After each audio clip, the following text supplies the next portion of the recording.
Petit philosophe dans le vaste monde. Une émission proposée par Bernard Ribal.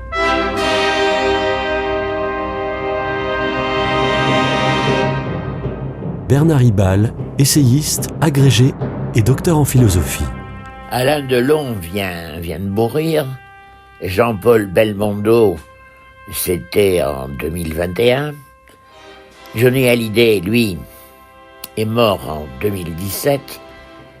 Et pour ne s'en tenir qu'à ces stars au firmament de la gloire, qu'en est-il de leur relation à Dieu ? Je ne suis pas biographe de ces grandes vedettes, mais je suis curieux de ce en quoi ils croient. Quant à eux, ce ne sont ni des philosophes, ni des théologiens, mais ce sont des acteurs et des témoins médiatiques de leur temps. Ceci dit, Johnny Hallyday portait ostensiblement, très souvent, une croix de bonne taille. Et Jean-Paul Belmondo a excellemment joué avec conviction Léon Morin, prêtre, un film de Melville en 1961. Et c'est un des rares films, ce film, un des grands rares films exprimant la grâce de Dieu. Enfin, Alain Delon, sans être croyant, dit en 2018 à Match, je le cite, « Ma passion, c'est Marie ». Ces personnalités du spectacle semblent penser que l'humanisme, qui ne s'en tiendrait qu'à l'homme visible, serait en quelque sorte mutilé.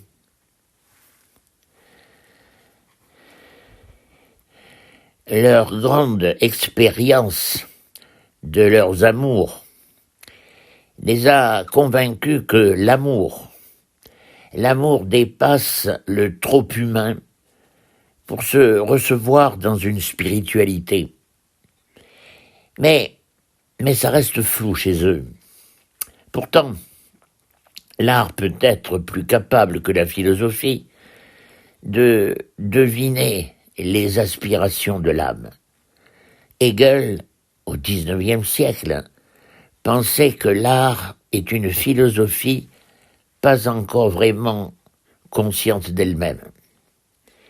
Il en est ainsi de l'oratorio-ballet de Maurice Béjart, le célèbre chorégraphe, intitulé en 1962 au Théâtre de la Monnaie à Bruxelles, intitulé « À la recherche de Don Juan ». De façon inattendue, Béjart, qui est né en 1927 et mort en 2007, Béjart donc mettait en résonance spectaculairement brouillonne un Don Juan libertin et en même temps un Saint Jean de la Croix, le mystique. Surprenant. Fils d'un philosophe connu, Gaston Berger, Maurice Béjart n'est pas un philosophe, lui, et encore moins un théologien. On pouvait craindre du déjà-vu, c'est-à-dire un Don Juan déçu de son inconstance qui se repent, et tel Faust retrouve la paix de Dieu, ici avec le recours à Saint Jean de la Croix. Eh bien, pas du tout. Pas du tout.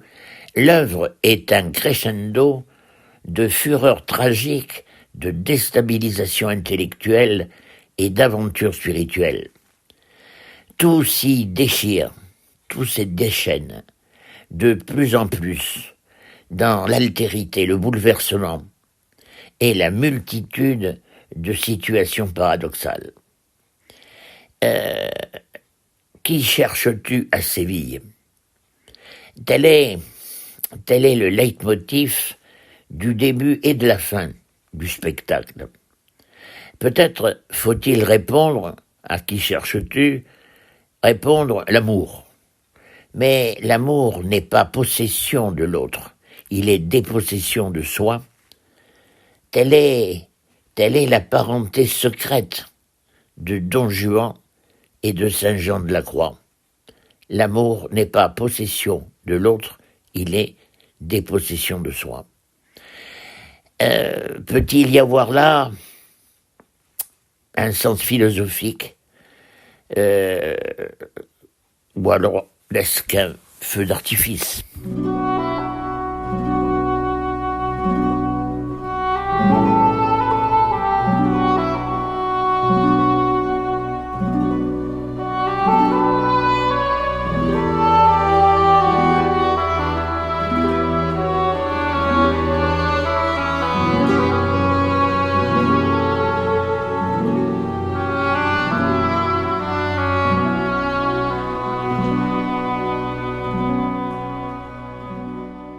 Altérité radicale, le personnage principal est la femme.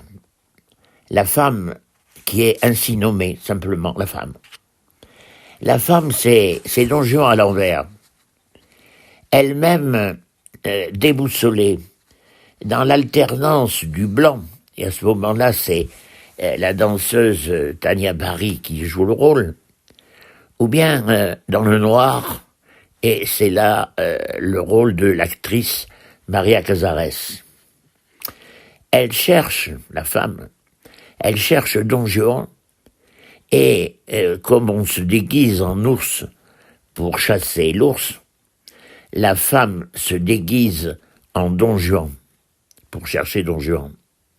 Elle séduit tour à tour un danseur de flamenco, un fier toréador, un jeune paysan.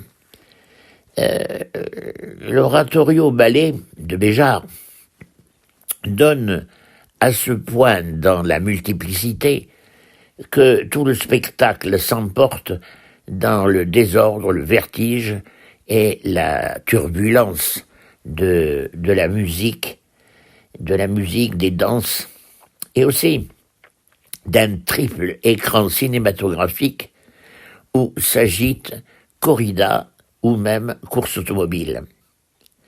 Dans cette première partie, aucun repère. Tout est désir de s'exalter, de s'éclater dans l'aventure et le risque de s'y perdre, dans l'aventure et dans l'ouverture à l'altérité. Cette première nuit du ballet de Béjart se termine par un coup de théâtre. Lors d'une procession à Séville de la Semaine Sainte, le Christ apparaît, mais en éclatant de rire, à l'instar du dieu grec Dionysos, plutôt que du Christ. En fait, ce n'est pas le Christ, mais Don Juan lui-même, qui explose dans son délire. La folie et la dimension, la démesure, semble s'apaiser dans cette deuxième nuit où Béjart reprend le texte de Don Giovanni de Mozart, c'est-à-dire le texte de Da Ponte en 1787. Mais la musique de Mozart est remplacée par une musique du XVIe siècle, le siècle où sont nés Tirso de Molina, le moine créateur du mythe, du personnage de Don Juan, et aussi XVIe siècle, Saint Jean de la Croix. Don Juan, Don Juan, désormais, semble se fixer dans cette deuxième nuit, trouver des repères en tombant amoureux de la femme à la recherche de Don Juan. Mais non. Non, parce que l'altérité va ressurgir. Nouveau coup de théâtre.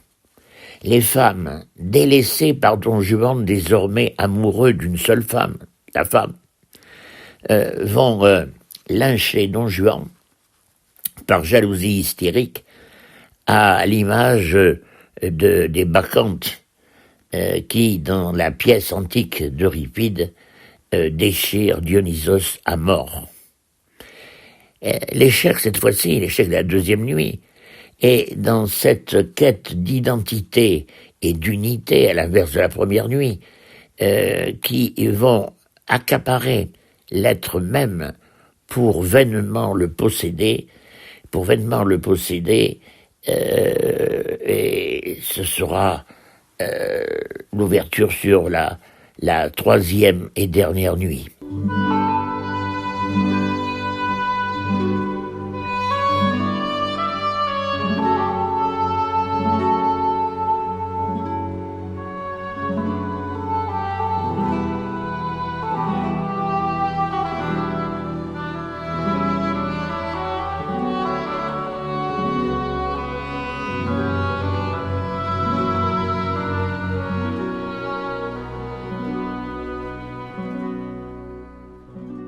L'amour est joie tragique de la perdition de soi à l'appel de l'autre. La femme apparaît transfigurée en Don Juan lynché. L'aimer transfiguré, commente Maurice Béjart en citant Saint Jean de la Croix. Précisément, la femme psalmodie sur scène la montée du Carmel, texte de Saint Jean, texte célèbre de Saint Jean de la Croix. À présent, l'amour n'est plus désir qui vient de soi, il est appel qui vient du tout autre. Telle est l'expérience de Dieu, expérience mystique, en ce qu'elle envahit et emporte par une force qui transit contre toute raison. Ce Dieu n'est pas un repère sécurisant. Il est abîme, il est subversion de toutes les identités et unités. Contraste entre la vingtaine de ballerines dansant les pas les plus rigoureux et Maria Casares déchirée par le texte et le vécu sanjuaniste. Sanjuaniste, c'est l'adjectif qui qualifie Saint Jean de la Croix. Don Juan, quant à lui, redevient un Don Juan, c'est-à-dire celui du début de la première nuit. Don Juan se jette dans les risques de toutes les aventures. Il se donne à fond à la vie intense. Il cherche l'exaltation de vivre dans cette frénésie altérante. Rappelons que Mozart nous montre, je dis bien Mozart et pas Béjart, Mozart lui nous montrait ainsi un Don Juan qui s'exalte dans son défi à la statue du commandeur à la fin de la pièce.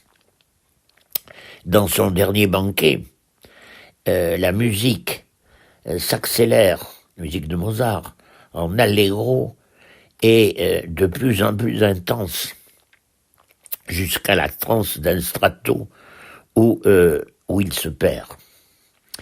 Saint Jean de la Croix aussi, je dis bien aussi, à l'instar de Don Juan, Saint Jean de la Croix aussi se trouve en se perdant, mais sans le souci donjuaniste de chercher le grand frisson. Le don de soi ne peut pas commencer par le souci de soi, le souci de jouissance. C'est contradictoire. Alors, la dynamique du don de soi prend sa source dans la transcendance divine, comme l'exprime saint Jean de la Croix. C'est ce que devinent peut-être les grands artistes d'aujourd'hui et d'hier. C'était Petit philosophe dans le vaste monde, une émission de Bernard Ribal.